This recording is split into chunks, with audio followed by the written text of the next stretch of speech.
Ladies and gentlemen, boys and girls, step right up and take a closer look at this guy.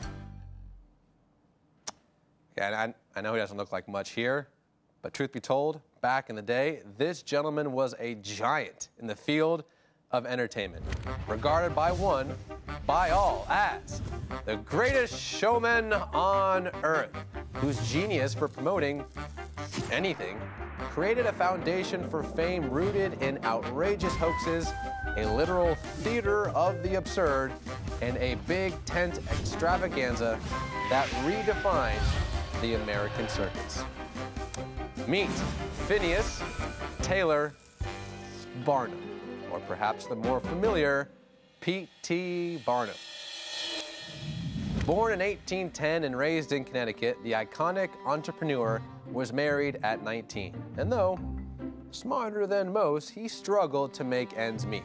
So, young Phineas headed for New York City.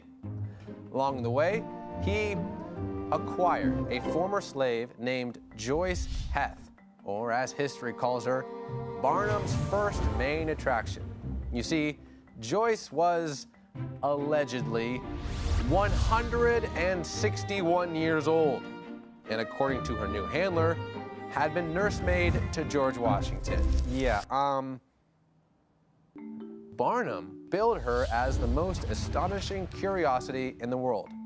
And by golly, the curiosity seekers from far and wide lined up for a chance to see this wonder in person.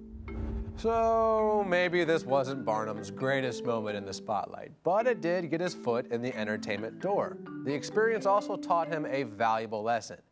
Any publicity, even bad, was in fact good. So when folks cried, "Fraud!"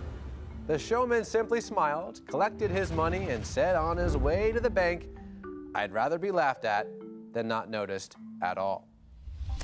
Now, in 1841, P.T. established his famed American Museum in Manhattan, which, in true "we've got something for everyone" fashion, was filled with natural and artificial oddities from all over the world.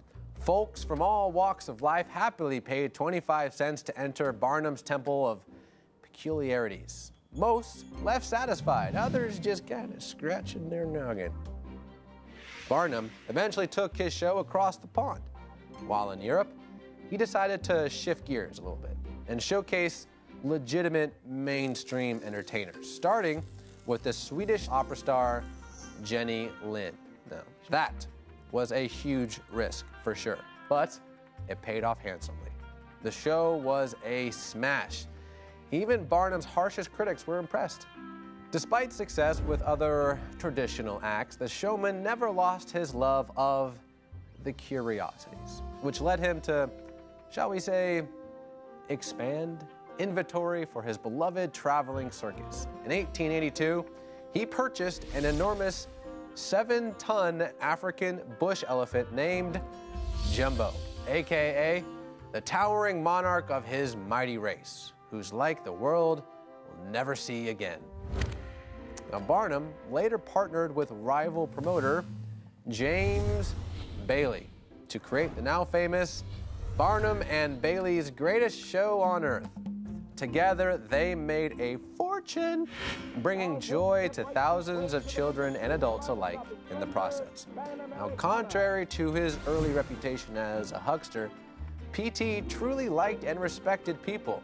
The man was a champion of human rights, argued tirelessly to end slavery, founded the first hospital in his hometown of Bridgeport, Connecticut, and donated so much money and a very large stuffed pachyderm to Tufts University that the school's official mascot is none other than Jumbo the elephant. Always happy to see his name in print, P.T. had one final request at the end of his life. A New York paper honored the showman a few weeks before his final breath with this headline: "The great and only Barnum, he wanted to read his obituary." Here it is.